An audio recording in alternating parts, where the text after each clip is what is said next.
We haven't done anything yet. That was all for McRae. Yeah, so thank you everyone for being here, and I think we should just jump right in. We build this event as characterizing our current moment as a fractured age driven by fear, isolation, and selfishness. So I guess my question to each of you is, do you think that that's an accurate description of the climate we're living in right now? Tim? Oh, okay. I'll start. I think part of the fractured age is Christian's fault, but I think we'll wait on that, as long as you promise you'll bring that up later. Will you? Of course. Okay, thank you. I think that in the last 70, 80 years, there's been I'll just quote some names. I'm not trying to impress everybody, but I'm trying to do some shorthand here. And there have been people like Philip Reef, Robert Bella, Christopher Lasch, Alistair McIntyre, Charles Taylor. These are all philosophers, sociologists. And all of them have said that the modern society is based on a very new idea. Other cultures have never come up with this. And that is the idea of the radical freedom of the individual. That every other culture has always said that your moral source, in other words, everybody has to say, how do you decide right or wrong? So everybody's got some way of answering that question. How do I know right from wrong? That's my moral source. Every other culture always had a moral source outside. So Confucius said it was heaven. Muslims say it's the Quran. Christians say it's the Bible. But the modernity, let's say, is the first culture in history that says, no, the moral source is completely inside you. There's nothing outside that I have to bow to if I feel this is right, if I feel this is wrong. So my moral source is inside. That means there's no unifying values in society. There's no unifying moral source that we all are beholden to. And all those thinkers say that this essentially eats away at our ability to do anything together. Politically, you start to fragment because there's no single story Americans can tell that across the political parties we all agree on. We just disagree on how to get there, but we don't even agree on what we're trying to do. It's the reason why universities no longer know what the mission is. As soon as you start talking about character or all the things we talked about in the past, no, we can't do that because everybody has to define right or wrong for themselves. And you have greater inequality, I think, in the economic world, partly because of individualism. You've got family breakdown because of individualism. So all those thinkers all have said that it's worked through slowly, but an awful lot of the fragmentation and the disunity is inevitable to the very idea of modern society. So I think they're all right, even as different as they all are. That doesn't mean Christians haven't contributed. So that's a start. Well, so Lecrae, it does feel like there's something's different, right? It doesn't feel like it's always been this way. I think it's fair to say that we probably have been building towards this over time. But how do you see our current culture? Do you feel we are as divided and isolated as? I think there's more of an awareness of it's a lot of the things that we're seeing now are really symptomatic of a disease that's already been there. It's been there. It's just very visible because of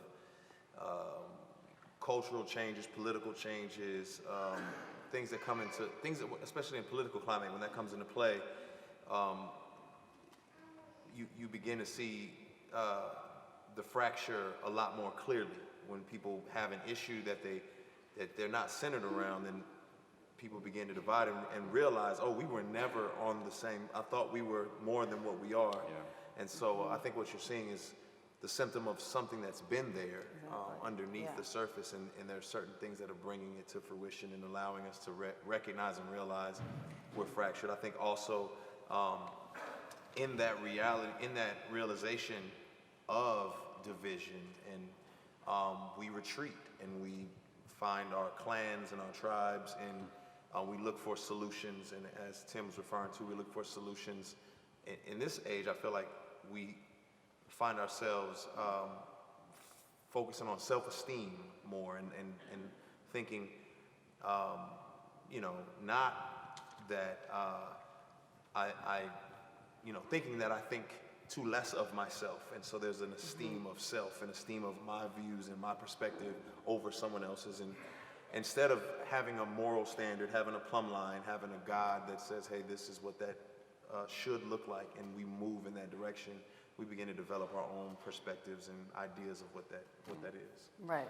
And so, like Lecrae was just saying, these problems have been revealed, right? And so, I mean, what is your, I guess I just want to get everybody's sort of take on this. Like, where do you think we are right now, and is it that much different than it was in the past, or, is it just, people always say, oh, when I was young, or, or this is the worst. Is this the worst, or is?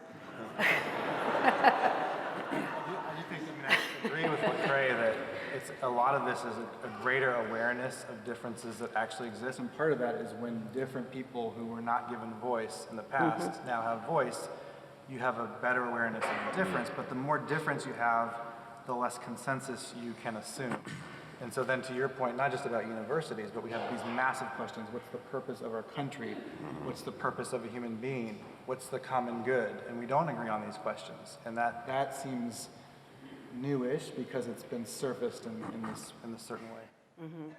But it's interesting because we are an overwhelmingly Christian country, right? So how does it come to be that we have so much disagreement about this if most people say they believe in God and most people identify as Christians? Tim? Well, there's obviously a decreasing number of people that identify as Christians Yeah. all the time. I just read Barna, the Barna group came out with a profile of what they call Gen Z. They've also, I think Gene Twing calls it the iGen, basically teenagers or under 22. What they found was that 14% of teenagers identify as atheists, which is like 3.5 times more than the population. You never know whether that'll last, but I mean, that clearly means Christianity is declining in influence. I think that's pretty agreed upon, which of course means then it can't speak with quite as unifying a voice, and therefore there's just more diversity. Well, you asked me to ask about Christians' role in this, so how much of a role is that? Do you think Christian behavior feeds into that? I mean, why do you think people are becoming atheists at a higher So you're going to start with me rate? again, but I did ask you to. Hey, you invited me. Well, no. I got to say, there's so much to say that I'll just give one part. I know that John Lecrae will add. In fact, I even kind of know what they're going to add, but I'll tell you what I can say. Well, Mark Knoll, a historian, wrote a great book called, he wrote more than one book on this subject. He wrote a book called The Civil War as a Theological Crisis. And he said Christianity in the country, especially from the 1830s to the 1840s, in fact, he even would say evangelical Christianity was really on the verge of becoming the nation's religion. But then evangelicals who believed the Bible, suddenly they started reading the Bible over slavery, and lo and behold, if you came from a state where your economy was not based on slave labor, you read the Bible and says, oh no, the Bible doesn't say slavery's okay. But if you came from a state where the economy was completely based on slave labor, you said, no, look, the Bible says slaves obey your masters.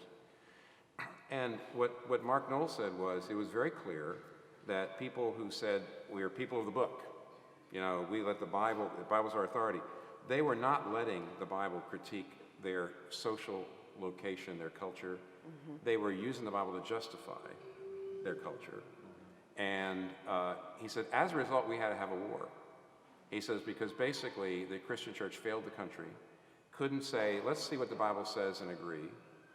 We actually had, you might say, we had the chops, as it were. That is, the Christian church was very, very strong in the country, and they couldn't agree. They clearly were just using the Bible, and we had to have a war. And Mark says that, he says, there's no way that the Christian church, and then of course you have segregation in the South, which is the legacy of that. And he says the Christian church has never really had the moral authority since, nor maybe it should have. And so that's just one small contribution, but there's a whole lot of stuff we've been doing more recently too. So I'll end with that. Yeah, Lecrae. Yeah, I think what we're seeing is a lot of cultural, you know, nuances and implications and ideas being pushed on the scriptures instead of the scriptures pushing back on us. If I were to say, you know, I remember first time I read in the scriptures, the throat is an open grave. You know, my idea is a graveyard and a grave there, and you know, oh man, I might walk into that. So that's why it's dangerous, because I'm reading my own cultural context into that scripture, when graves at that time were like caves and walls. So if it's an open grave, I'm going to smell a stench. And that's the idea, is it stinks. And so instead of me reading my own culture into the text, I need to let the text breathe into my culture. And I think Christians in today's age have the Christianity, especially as we're experiencing in America, is more American than Christian in a lot of instances. And so there's a more embrace of nationalism, and irregardless of what that may mean for, you know, the least of these, or what that may mean for the idea of the Good Samaritan. And so you begin to, instead of living in the tension of caring about stewarding your country and caring for the least of these, or the Good Samaritan, we will ignore what seems to be insignificant in light of what the culture, where the culture is going, and what the culture esteems and what the culture praises. And so I think that's a lot of how we've contributed, Christians have contributed to what we're seeing now. And one of the things did you want to say something, Tim? No. Oh, okay. One of the things that I've always been sort of amazed by, I work in the media and it's very secular, is how much there still really is this desire to see moral Christian leadership. And so I'll even see with people who aren't believers saying, when they see evangelicals doing something, well, Christians aren't supposed to do that, are they? Or why are they saying this? Or the way they reacted to Pope Francis, you know, where people became so enthralled with him. So, you know, is there a way, I guess, for Christians to regain this moral leadership, or is it just lost? McCrae gave a roadmap, right? Yeah. Get out of fear, get out of self-interest, but we're not seeing that. So one of my areas is religious freedom, and the number of Christians who turn that into a special interest. Religious freedom for me, but not for thee. Right? We heard from Tish Warren earlier today about Christians being kicked off of Vanderbilt, and 2 hours away, the mosque being denied the permit. And Christians very concerned about Vanderbilt and not concerned about the mosque. But religious freedom only works if it's for everybody. And that's when we start to move out of fear and out of self-interest for the sake of our neighbor. Right. Well, that speaks to the fact that a lot of Christians feel under siege. They feel under attack. They think that, you know, their rights are being taken away, that the culture is against them. I mean, Tim, do you think that's a fair description? I mean, I saw some headline on Fox News the other day of, you know, will I be allowed to be a Christian in a couple years or something? And I mean, this is like a real thing that people are feeling, that they're really under siege. Is this paranoia, or is there something to this? Oh yeah. Yeah, it's paranoia, and there's something to it. Just because you're paranoid doesn't mean they're really after. Right. Well, really first, after you. it's such an insult to many of our Christian friends, brothers and sisters, depending on who you are, around the world, who are actually suffering. They generally, they every so often, sometimes their homes are burned, or their churches are burned, and things like that. So we really have to be careful. It's paranoia. But John's example, where here's a Christian group thrown off a college campus. So in some ways, I don't think 50 years ago that would have happened. So that is diminishing clout. But then, just a few miles away, Christians are keeping a group of Muslims from building a house of worship, which means they still have a lot of clout elsewhere. So it depends on where you are. And you certainly know at certain places in Silicon Valley or Cambridge, Massachusetts, or Manhattan, there's not a lot of clout for Christians, and there actually can be a social cost to saying I'm a Christian. And there's plenty of other places where they've got plenty of clout. So it's both paranoia and there's something to it. Yeah, and I guess the question in that case is, how are Christians supposed to respond to that, even if it really is happening, right? Because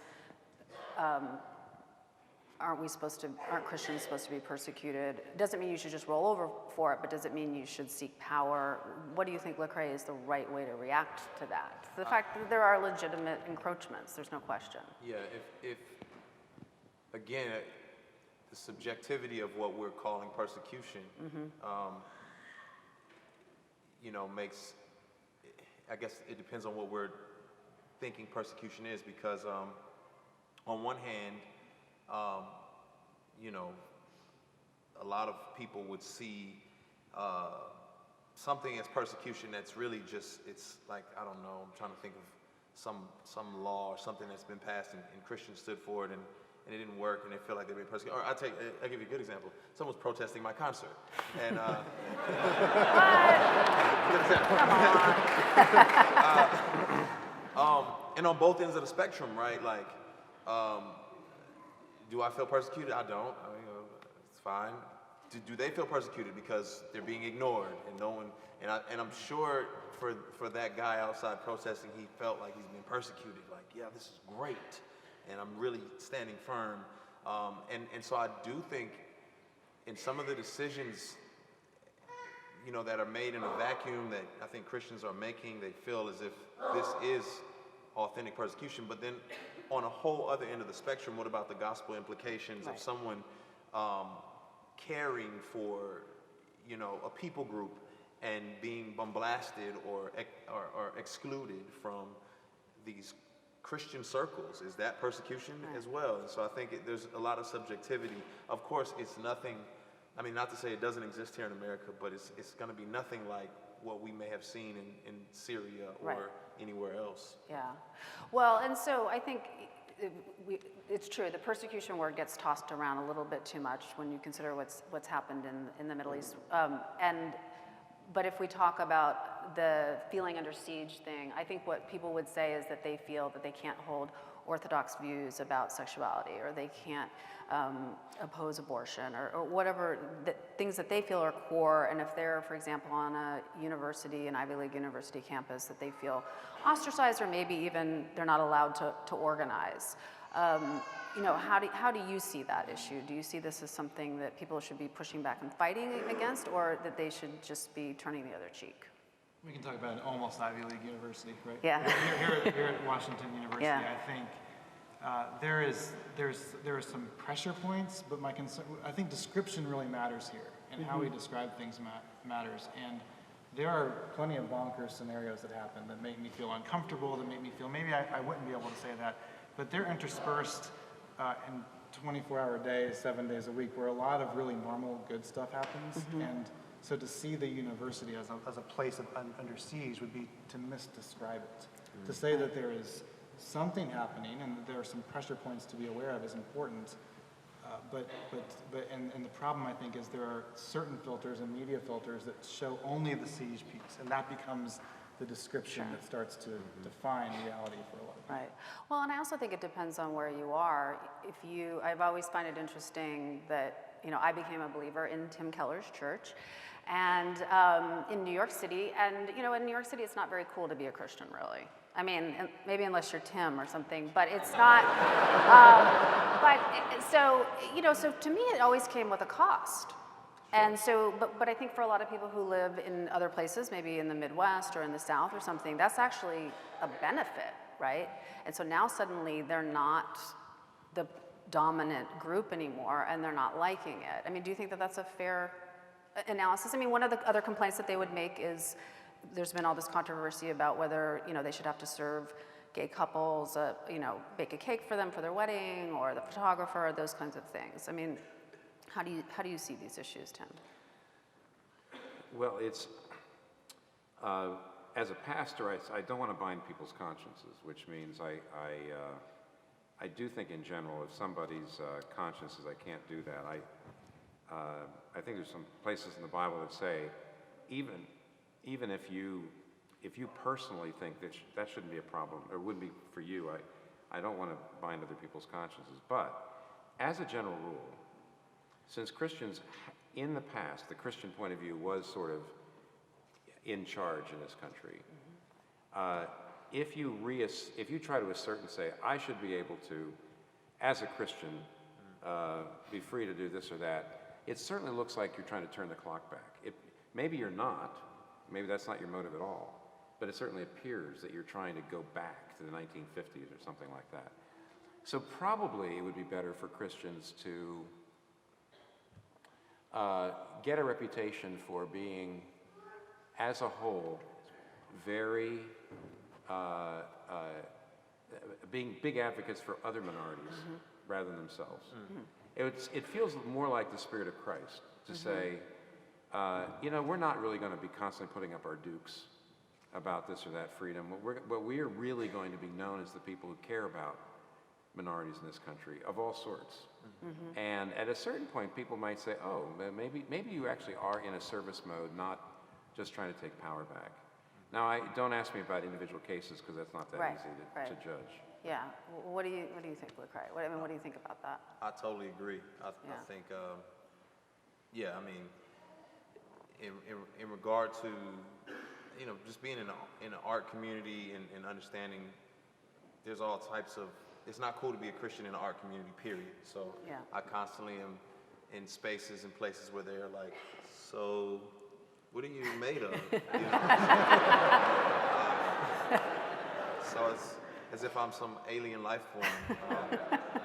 But again, it is, I'm constantly changing the narrative by doing the things that I do think God calls us to do, but seem countercultural to what people believe about Christians, because they, you know, standing up for those who can't stand up for themselves and caring about other people's rights and considering, you know, all these different things that seem like they're not a part of our narrative, which they really are a part of our narrative, but, you know, that hasn't, like hospitals, all of those particular things are, you know, because of the influence of Christians, but yeah, I do agree we've got to begin to pick up the mantle of looking like service, like we're here to walk in the footsteps of Jesus.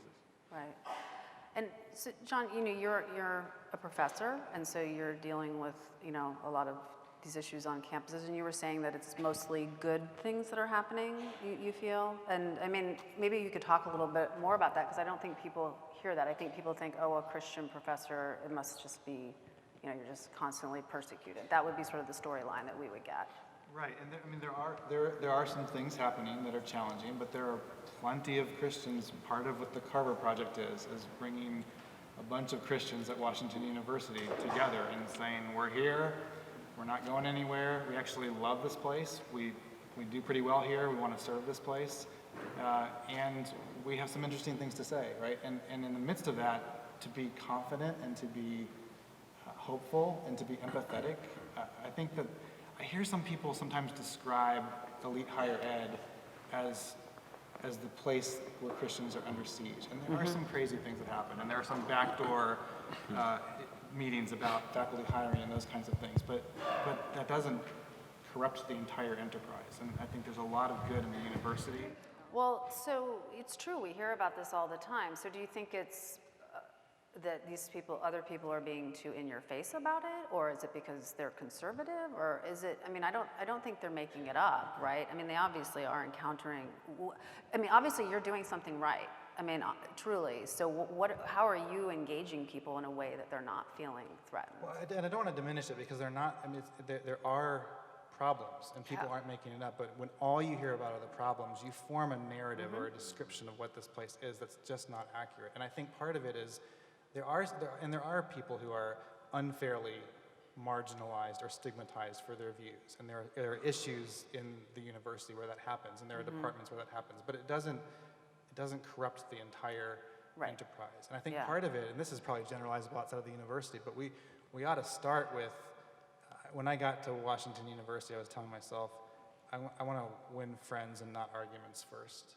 and to make friends with my colleagues who I was going to disagree with. And I think, I mean, part of this is just be nice, right? Yeah. Be nice.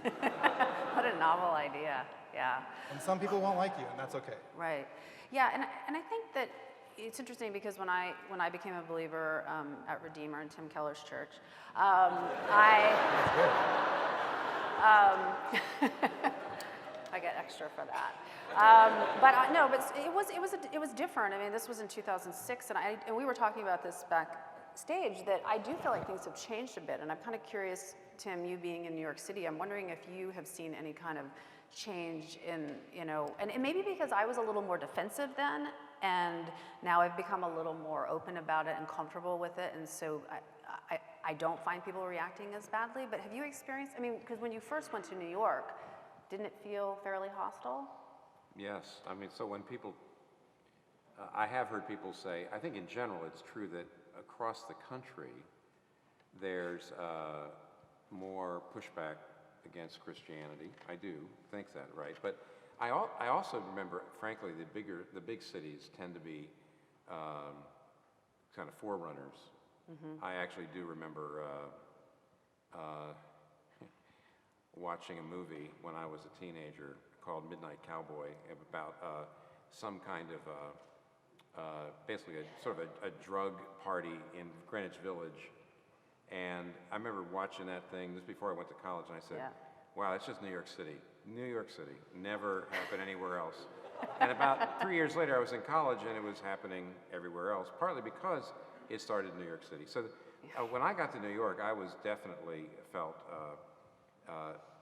an Orthodox Christian was a freak at best. Astounded if you had more than a third grade education. So I haven't found it a lot different. But when I've come out to visit the rest of the country, when I go home to friends or that sort of thing, I have noticed it becoming more like New York City all the time. But actually for 30 years... In what way? What do you mean? Like, well, in the sense of, the fact that Gen Z is 14% atheist. I don't know what it is in New York City, but I'll bet you it's at least that. Yeah. So in other words, it used to be, if you were in New York City, maybe this is social media, by the way, which we may get to. If you're raised in New York City, you're raised in Iowa, that was very different. They're very different people. Now, teenagers in Iowa and teenagers in New York City are actually consuming the same stuff.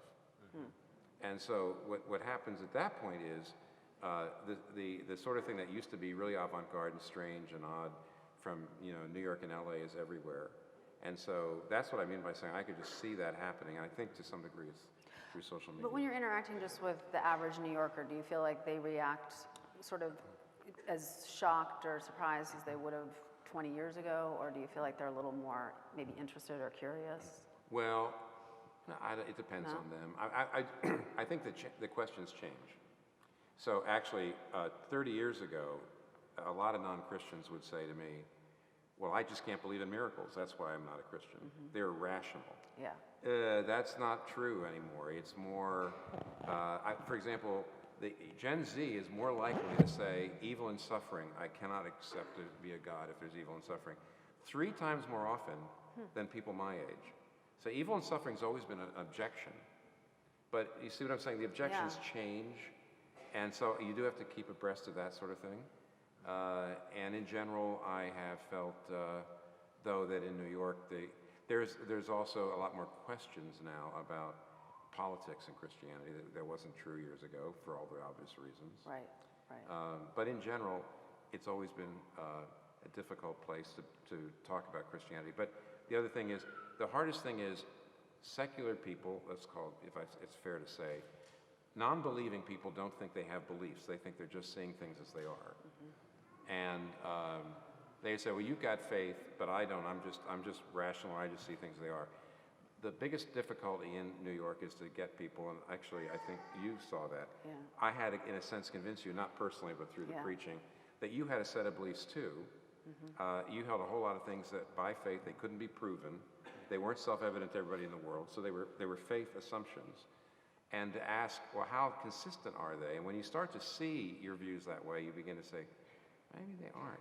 So it's always been basically the same process of trying to get New Yorkers to think about things like that. And it's a little different, but not really any harder or easier than it used to be. Yeah, and Lecrae, I mean, what's your experience with that in terms of, also, I think there's this sort of baggage that comes, like people have ideas not just about Christianity, but about Christians, Yeah. right? So it's like, how do you navigate that? You were saying like they sort of think you're weird or whatever.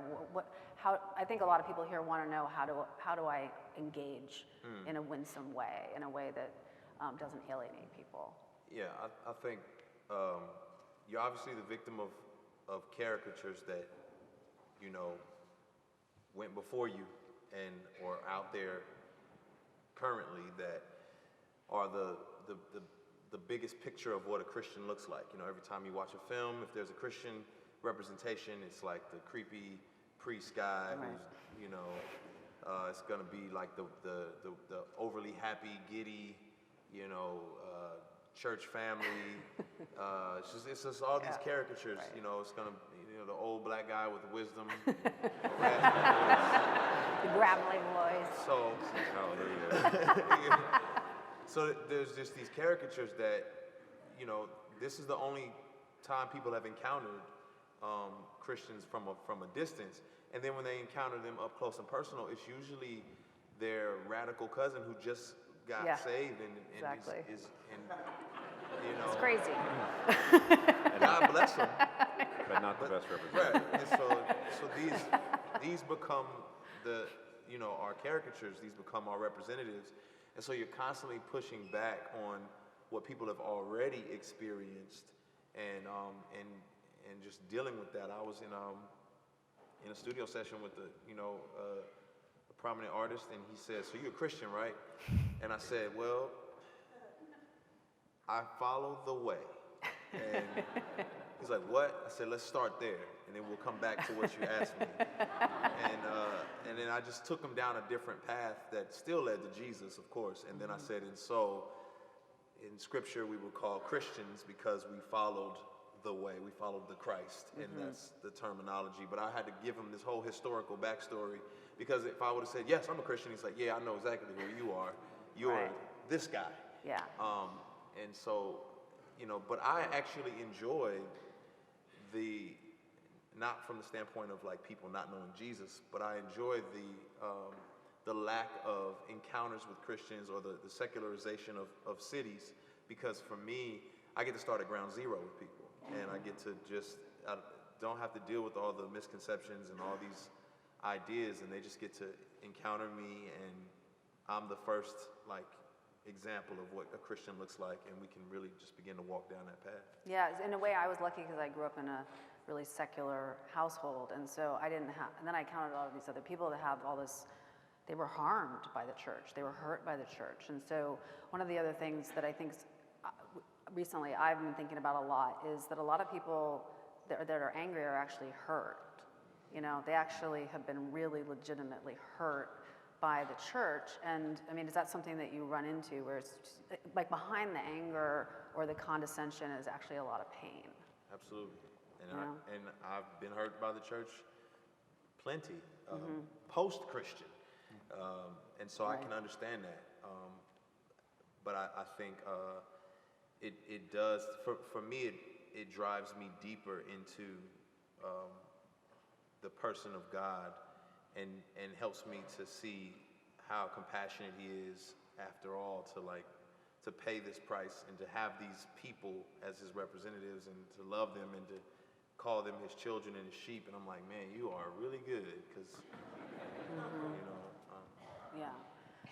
And one of the things, I mean, maybe all of you could answer is, do you see any good role models for people to look at? Are there people that you see, other than the people on this stage, I guess, you know, whether Tim and Lecrae, who obviously are doing an amazing job, but no, but people who are in the public sphere who are modeling Christianity in a way that people should emulate. Do you guys? Anybody? I can think of some bad examples. I mean, when Christians are patient and kind and forgiving, right? Public acts of forgiveness show something remarkable to the world, and forbearance and repentance. I mean, this is not rocket science. We know this already, right? When we act like Christians in public, and so when we see acts of forgiveness in the midst of extreme tragedy, or we see patience when someone's ridiculing. Right. You guys have anybody? Well, you're asking for figures. I actually do think that there's, I think the most obvious thing to say is that there actually are tons and tons of individual Christians in every country, in every city, that actually are quite good models for, they're just not well known. And I don't think the early church, by the way, grew from 0 to 10% of the Roman world population in 200 years on the basis of preaching and celebrity, by the way. For example, as a matter of fact, it was actually dangerous to bring a non-Christian to church. So you basically tended to not do that because you never knew the person might come in and they say, oh, so this is where you meet. Good, we'll burn this place down. So it was actually all done through individual believers who actually created a community and lived lives that were admirable. And I actually do, there's still quite a lot of that, I see. I actually like what John said about the individual examples. My two favorite, events. My two favorite, of course, are the Charleston shooting and the forgiving by the African American Christians in Charleston. And then the Amish shooting about more than, I don't know how many years ago, 2004, where a shooter took school children hostage, killed quite a few of them, then killed himself. And the Amish community came around his wife, the shooter's wife and children, around the parents, came to the funeral and forgave them. And in both cases, there was it was a great witness, especially when people said, how do you do that? The Amish book, there was a book called Amish Grace put out by some sociologists that said that you really should not assume that anybody can just forgive like that. And because what he said, we have a culture, and I've talked about this, but we have a culture in which the one thing we teach in every public school is self-assertion. Don't let anybody tell you you can't do or be what you want. Stay angry, assert yourself, self-assertion. They said forgiveness is an act of self-denial. It is an act of self-denial. And we're teaching everybody in the world, here in our culture, to do self-assertion. So if somebody wrongs you, and you really should forgive them, it'd be good for you psychologically, it'd be good for you in every other way. Actually, our culture doesn't create that. So what they said is, the Amish it's a worshiping community. They tell stories of Jesus. They talk about forgiveness. I said, you have to be traditioned, catechized, formed into people who do know how to deny themselves and do know how to sacrifice for other people. And our culture can't do that. We're not creating people like that. So when Christians show that they can do some of those actions that are admirable, but that our society has forgotten how to do, that's a witness. So to me, you've got the individual witnesses, and then you've got these occasional events where God makes it possible for people to say, maybe Christianity still has something. And it's mind-blowing, right? Because Christian forgiveness doesn't require repentance even, and the world has no category for that. Right. Reconciliation needs both, and we're short on reconciliation, but the power of forgiveness that says, I forgive you because I'm called to, because Jesus died for me. Right, forgive me, just to say, somebody out there is going to say, no, wait a minute, doesn't the Bible say if they repent, you forgive them? That's for God. Mark 11:25, Jesus says, if you stand praying and you have anything against anybody, you forgive them. So in other words, Jesus says, it's great if they repent, it's great for them, and actually easier for you. But that doesn't mean as a Christian you're not supposed to forgive them. You forgive them whether they repent or not. So, because whenever somebody says something like what John just said, I always get some pushback saying, no, you shouldn't forgive anybody unless they repent. No, Mark 11:25, take that.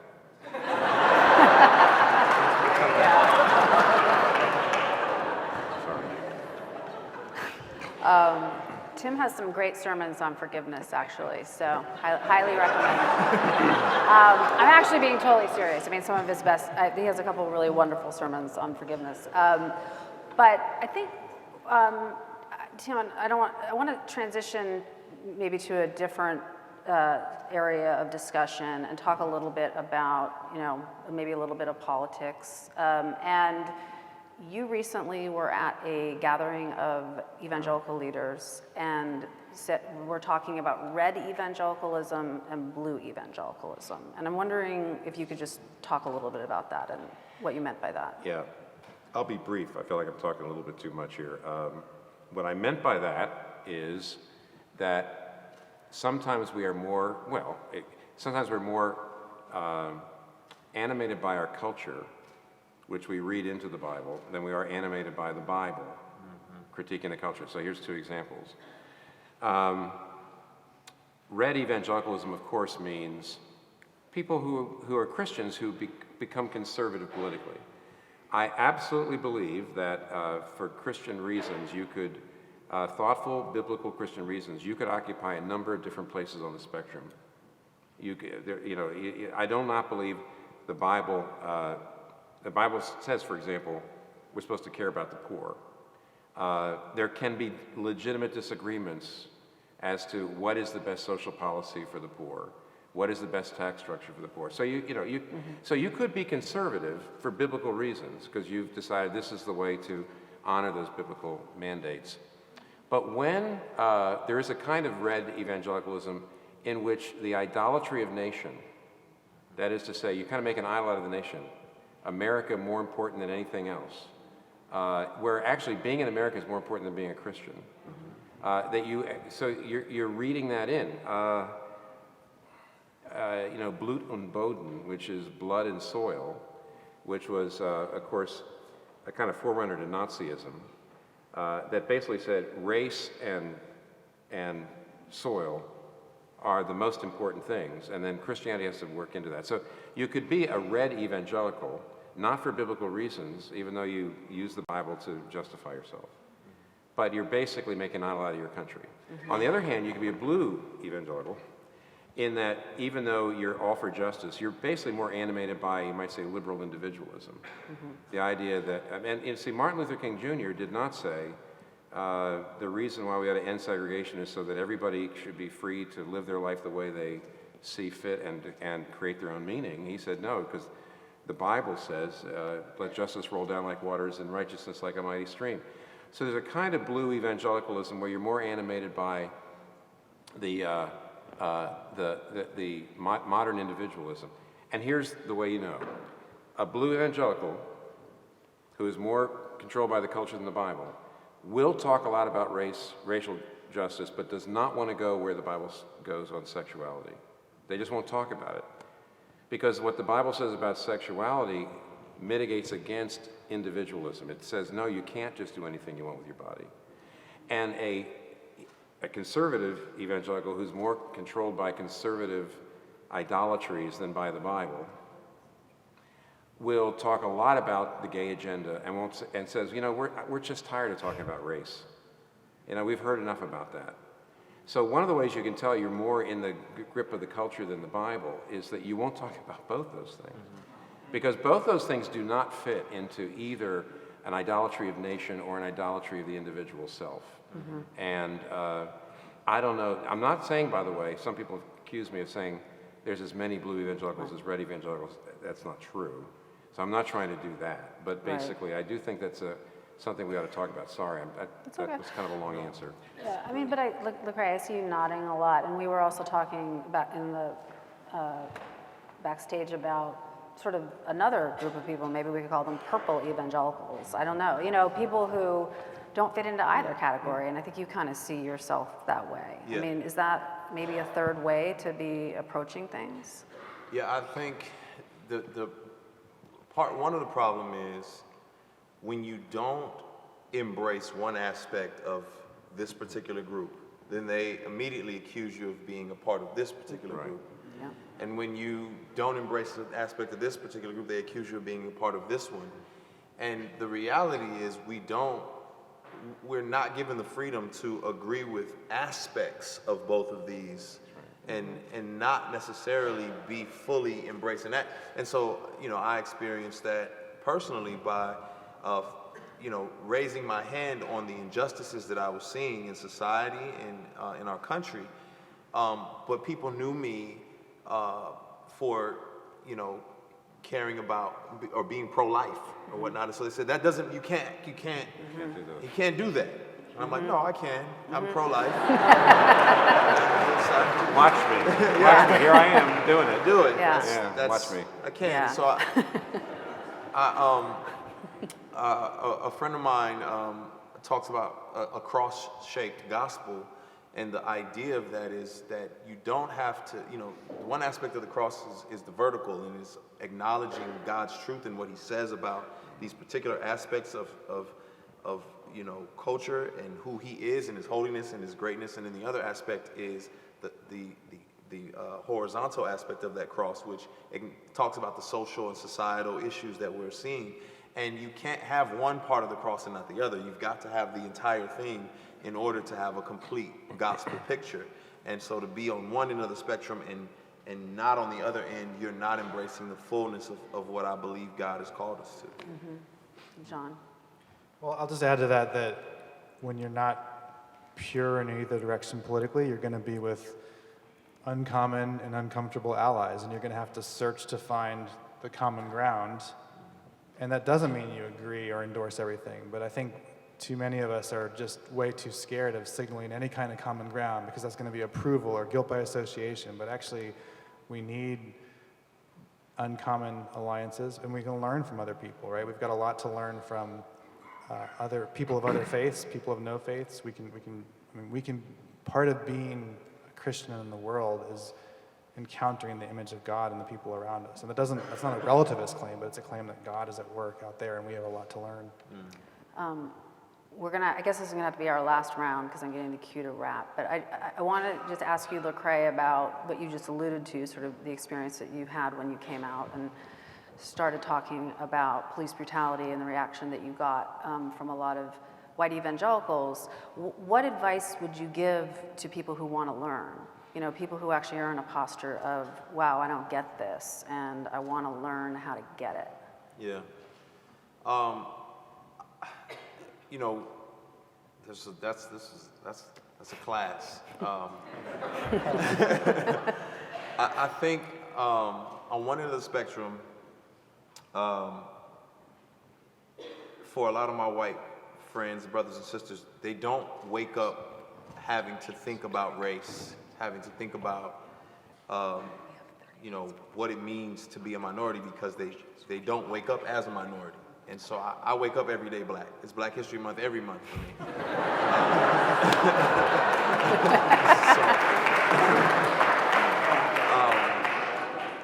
And so because of that, I'm having to see things from a lens constantly that my white brothers and sisters are never having to consider, never having to see. And I think because we live in a society, the world as we know it has been colonized mostly by white Europeans, and so we look at life through that particular lens. And because of that, it's rare for my white brothers and sisters to sit under the authority of a person of color. And so authority means you've submitted to authority, right? You're an authority on a subject because you've submitted to someone who is an authoritative on that subject, and now you're informed. And so I think part of it is saying, let me submit myself to some authorities on the issues of race and justice, because I'm not, right? Because I only see what I see.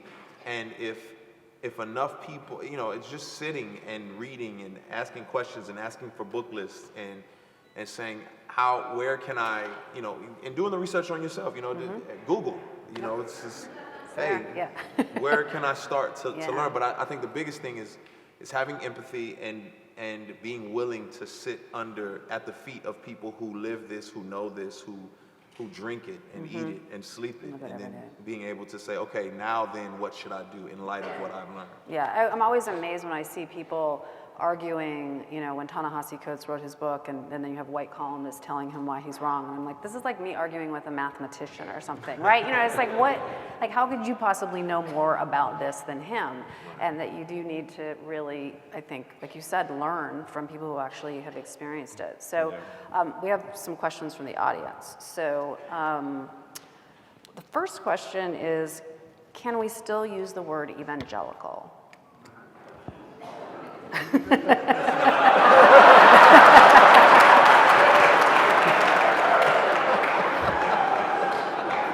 What are you looking at?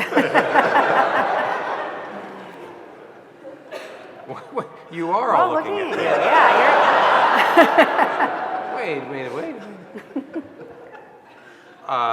Everybody needs to answer this question, and I will only go first under that condition. I'll enforce it. Okay, I will Miss enforce Interlocutor, it. you Yes, make sure they I will answer. enforce it. I think because around the world, virtually every country, in every language, there is this term evangelical. Obviously, there is a global evangelical movement. It does mean something somewhat different in other countries, but I don't think it's fair for American evangelicals to say, the brand's not working. Let's find another label. Yeah, let's do a relaunch. And then, yeah, I'm not sure that I don't know that we have the right to do that. And it's a very typical white American thing to think we do. But we're part of a global movement and a family, a multi-ethnic, politically and racially diverse family. And a lot of American evangelicals don't know that. And so I don't think that we can just walk away from the word, but in spite of the fact that I actually think there's huge problems now with using it publicly in various ways. So I think we have to be very judicious in the way we use it. But on the other hand, I don't think we can just completely abandon it, but that's my thoughts.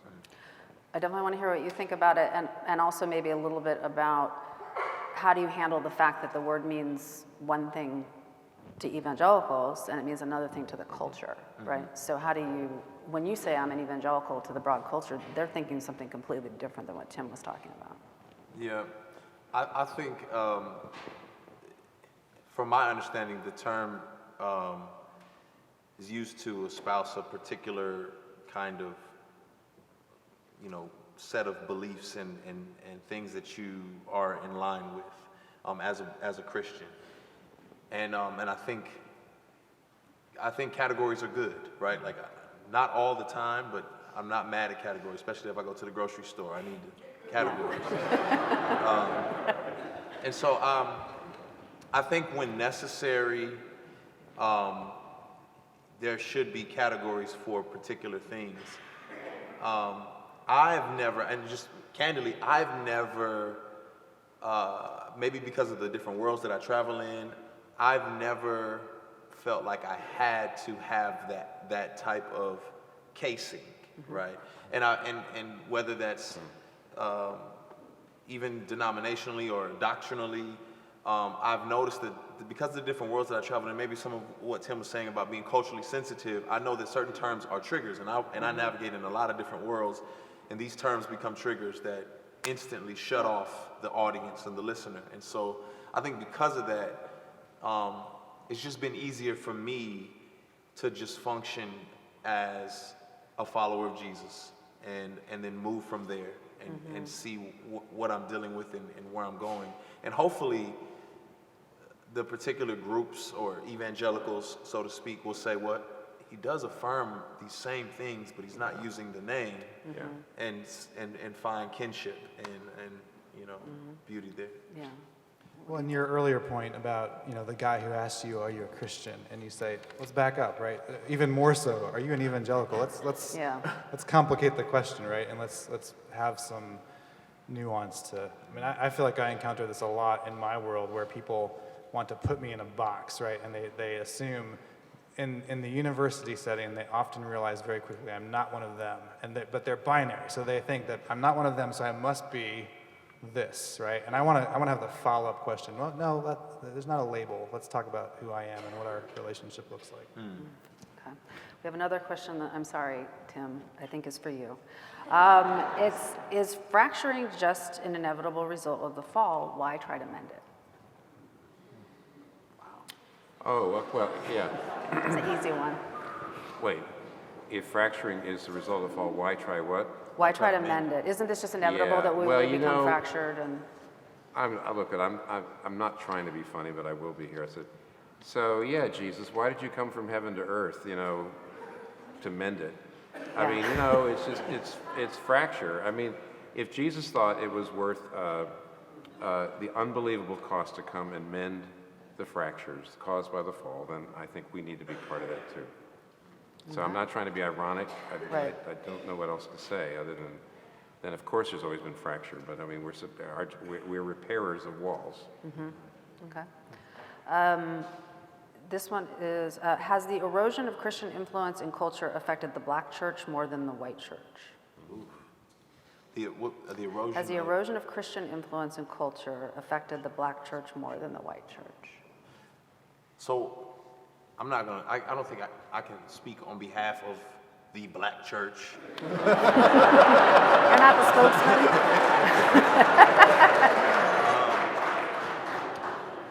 But I can say in my experience,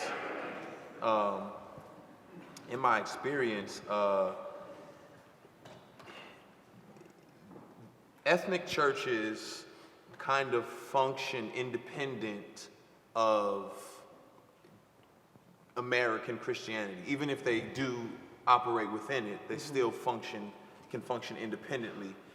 And so some of the decisions that are made by,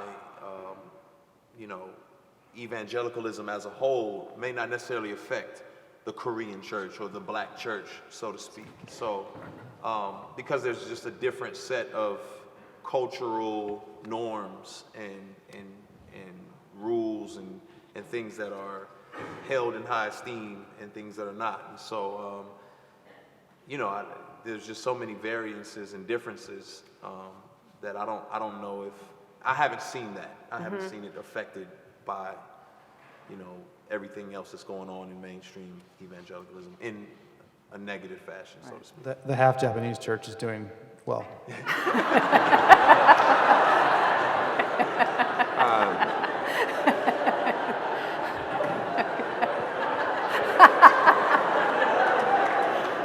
You speak for the whole. All right. Jim, you want to get in on that? No, well, listen, by the way, I really can't speak for the black church. But I do know that that unlike more mainstream churches, not just the African American church, but other more monoethnic churches of minority people in a culture, they serve as refuges. I don't think we white people understand that at all. They serve as refuges. So I would say during times where a particular people group feel somewhat under threat, that usually strengthens the church to some degree. And actually, some years ago, I was really taken to task for saying I don't see, unless you are in a very, very homogeneous, I mean, if you live in a small town somewhere 20 miles from any other town, everybody in town's white, of course you're going to be a white church. But generally I said, I think having homogeneous white churches doesn't seem to me very justifiable today. But having homogeneous non-white churches does, and I got clobbered for that. And I said, I just don't think you have to you understand the role that churches will play for people who actually they are minorities here, and they don't feel, sometimes they feel that they need a refuge. What was the complaint? I don't understand. Well, the complaint is it's not fair. I mean, to say white churches need to integrate, but non-white churches don't have to. Now, I actually do think in the long run that certainly non-English speaking non-white churches better integrate because they only have a half-life of about 15 years. Their children are going to grow up, thinking in English and speaking English. So it's a little bit of an overstatement for me just to say what I said.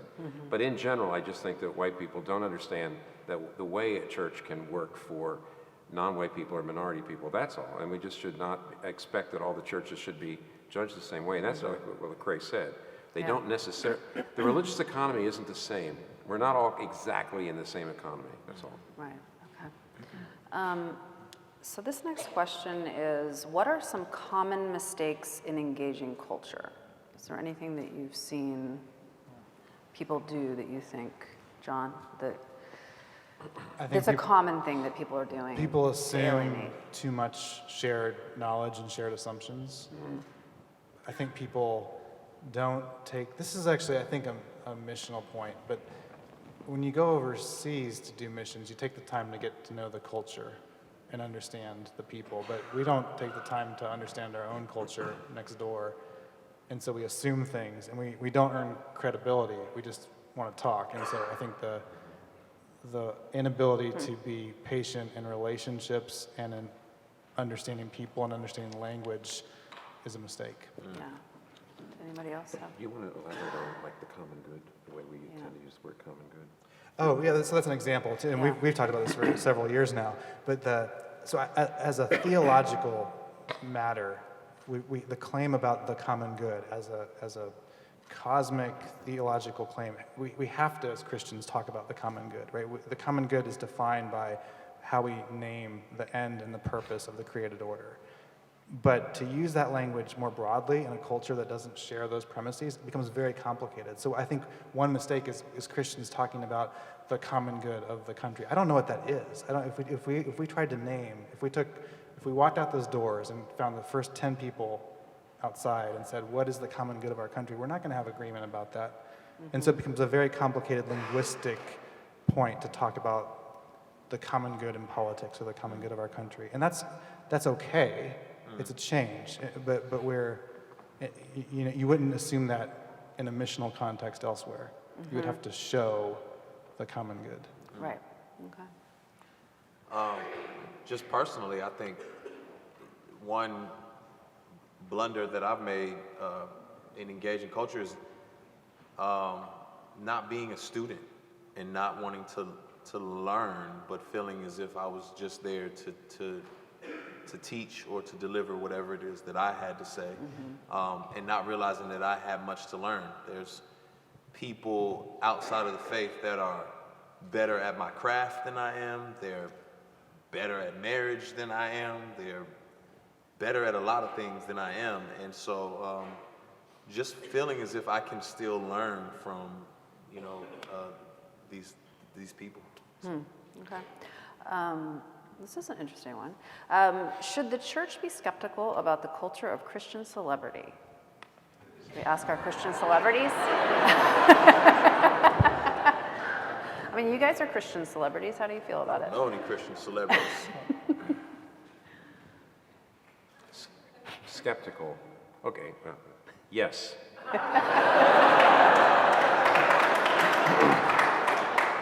You asked. Yeah, I mean, there is this issue of even in the people building their churches around celebrity pastors, and not Tim Keller's church. That was totally different. Is that the church where you found? I became a believer.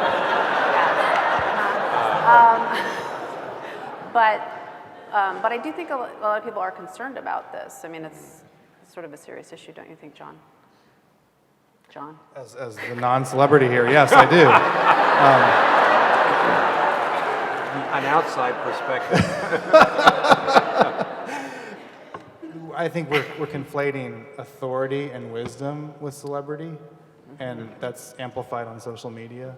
And when Christians fall into that, I mean, the wisdom of the Bible is not celebrity, right? It's in quiet and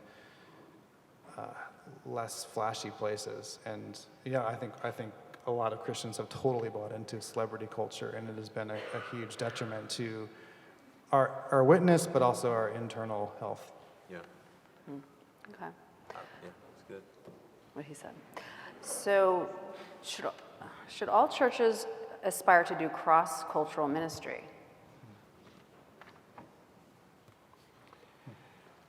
Well, I did mention that I think churches should try to be as cross-cultural as their neighborhoods. Generally, I did give there are such places as, a small town of 50 people. Actually, I know of a couple in Scotland that on the Isle of Skye with 50 people. They also have 4 Presbyterian churches.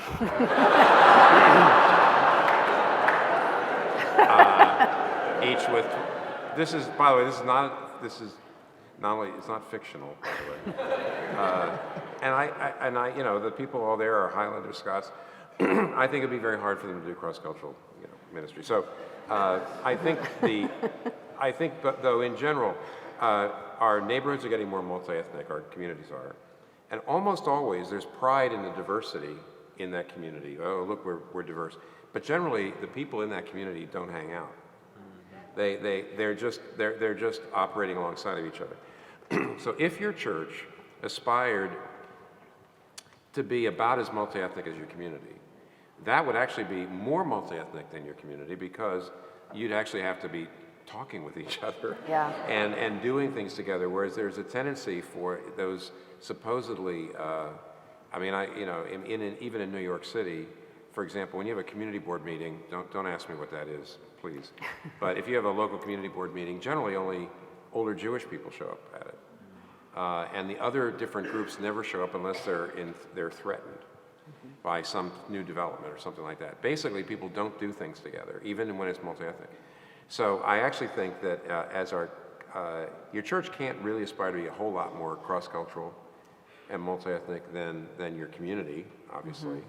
But you should aspire to be and therefore to really, in a sense, be a witness to your community, to say, look, people who out there are not getting along, in here are getting along because of the gospel. But I think we got to be really careful about how we define community, especially here in St. Louis.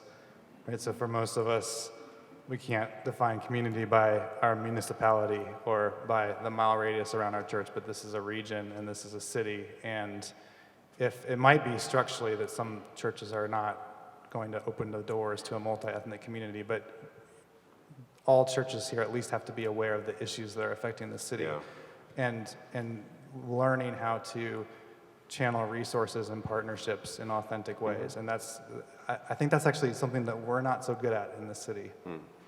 And don't forget what I actually said about, I don't believe that every kind of church, whether it's white or black or whatever, is under the same kind of obligation.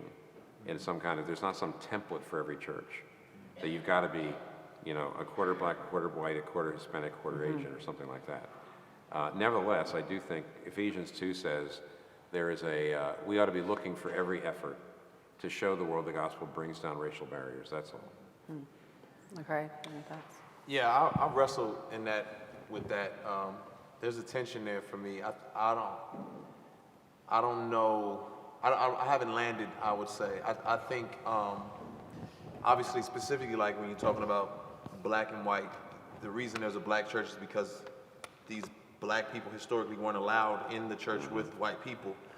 So and then in modern time, or today, the idea, when we talk about diversity, what I see fleshed out most times is people of color adopting a white context, and not necessarily really a picture of diversity. So I have seen what is called transcultural churches, where it's kind of like we're creating a new kind of thing, or we're embracing aspects of people's culture. But I don't know what I don't know if there's a way per se. I'm you know, traditional black. You know, Tim's gonna speak very concise, and he's going to teach us, and he's not going to shout and holler at me and make me feel like the fire of hell and consume me. And so my grandmother probably wouldn't like that. I don't think that's... No. By the way, I am glad Lecrae's talking about the actual, I mean, you can talk, it wouldn't be great for it to be multi-ethnic and the actual issue. So, for example, my Hispanic members, if they bring a Hispanic guest to church, before they hear me preach, they have to get them ready. They have to say, you know, in spite of what it sounds like, he really does love Jesus.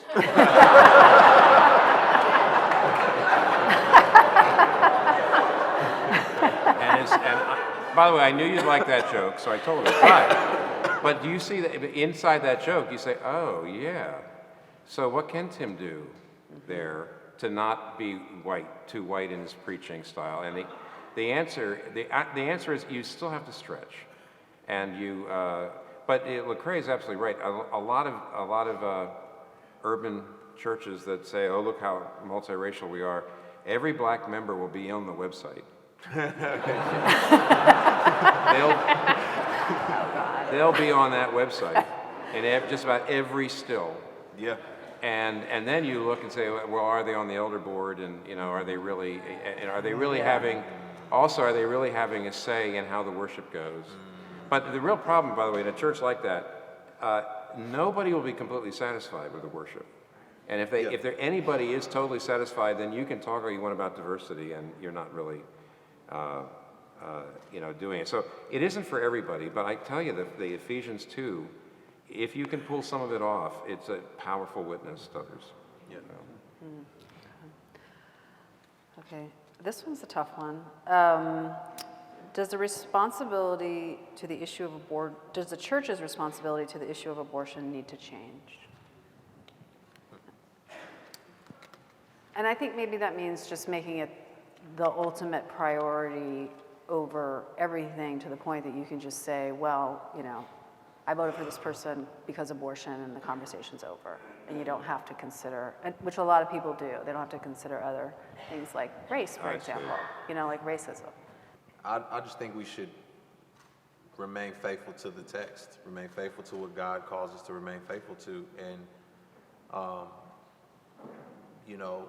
all of the issues that are a red flag to God should be a red flag to us. All of the issues that He cares and is compassionate about should be issues that we care and are compassionate about. And so I don't think we should be single issue Christians by any stretch of the imagination. Right.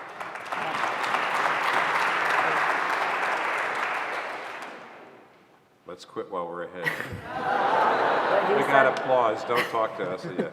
We got applause for the abortion one. This is for Lecrae. Uh-oh. Can I defer to Lecrae John. can Lecrae speak to the lyrics in "Can't Stop Me Now"? What accountability do we have as kingdom citizens? Accountability do we have in? As kingdom citizens. Make it brief. Can't Stop Me Now. A lament for everything that I experienced in a particular time period where I am addressing doubt, addressing racial injustice, addressing depression, and I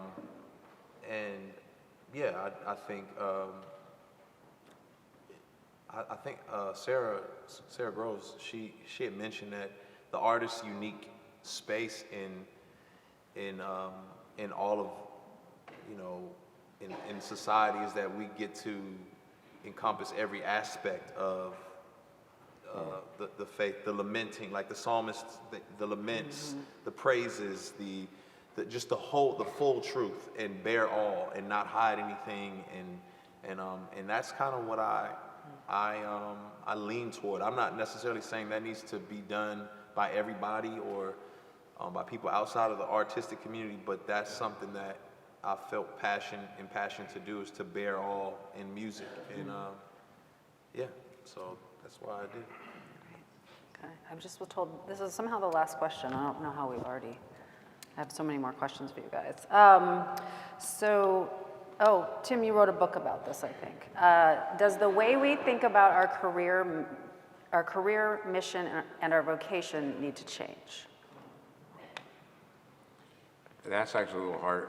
I wish, we can't, I'm going to have to guess here because I don't know what you think it is now. I don't know what the questioner thinks it is right now. I would say yes, because I have a pretty negative assessment of where we are on. I'd say Christians are probably not a lot different than anyone else in our society. Basically, career is about personal advancement. It's not about service. I know that because I see Christians taking jobs that they either don't like or they're not particularly good at compared to something else they like better and they might be better at, but it doesn't pay as well. And yet they probably would, a good example, I won't give you a good example, but I see that at least in Manhattan all the time. See a lot of folks who, they're Christians and they certainly want to give their money away once they make it. But the gleaning principle in the Bible said, if you have a field, you don't harvest it out to the very edges and then say, now I'll be a philanthropist. You actually, you leave a lot of the sheaves there so the poor can come by and just, pick it up themselves, work and support themselves. And I think the idea that I need to make as much money as I can and have a high status and big home and all that, and then I'll be very generous, when actually I could have just been a public school teacher or something like that. That's gleaning to me. In other words, what you're doing is you're going to make a lot less money. In a sense, you're going to be giving back immediately.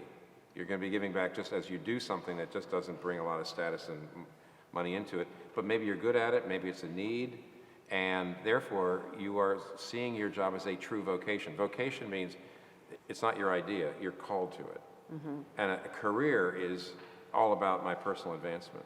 Now, maybe you think, I don't know what you think, actually, questioner, sorry about this, but I think that Christians are basically treating money and jobs the way everybody else is.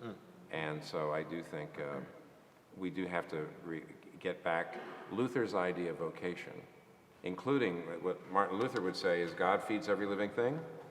How does that happen? So if you're eating today, God fed you. You say, that's funny, the food didn't appear on the table. I bought this from the grocer and somebody sliced it and somebody cooked it and somebody did all it right. And therefore all of those so-called menial tasks are ways that God is caring for his creation, feeding you. And therefore, as Luther said, is the humblest farm girl milking the cow is doing God's work. It's a vocation. So getting that idea back so that all forms, blue collar as well as white collar work, is seen as having dignity, we're a long way from that. Isn't part of the reimagination also that vocation is something we do together, and that we build and we create not to own but to give it away in some sense? And I think this goes back to this idea of fear we were talking about earlier, but there's this sense of control and ownership. And I'm thinking of a story of a national ministry that we would all be able to name, where the founder of the ministry was angrily reaching over to the table of the new president and grabbing him by the shirt and saying, you are ruining everything I built, as if it was his in the first place.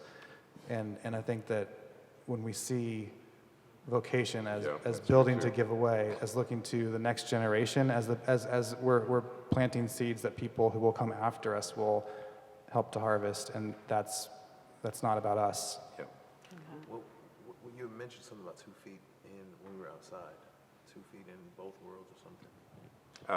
Lecrae's asking me well, this is actually something John talked about.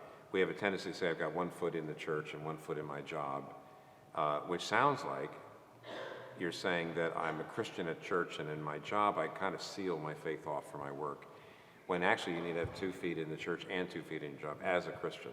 That's what I was trying to say, and that's also part of what we're talking about here. I'm gonna give Lecrae the last word, because actually I feel like you do this really well. Oh, yeah.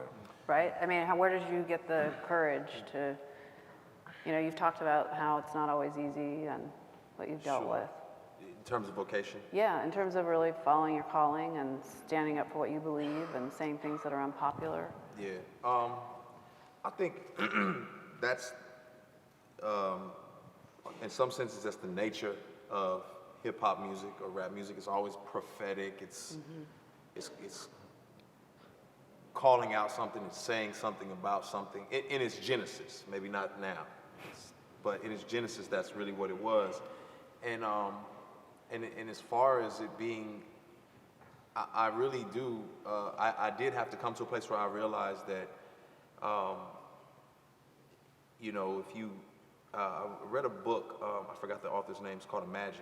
But he just had mentioned he was a writer, maybe not for the Rolling Stone, but somewhere along those lines. And he went to Woodstock, and he saw all these artists and just a sea of people listening to this perspective. And he said, here's all these people out here hearing the perspective of these artists, but the perspective that would most benefit them from a biblical worldview, a Christian worldview, is not on that stage.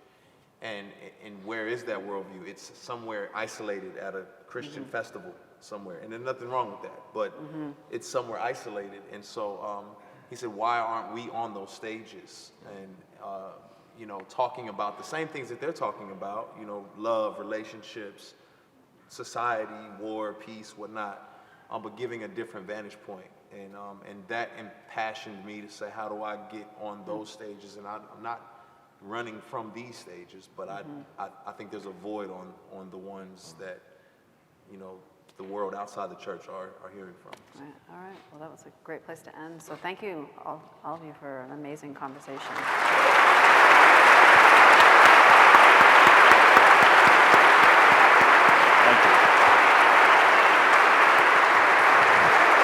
Let's thank our guests this evening for their time and their wisdom.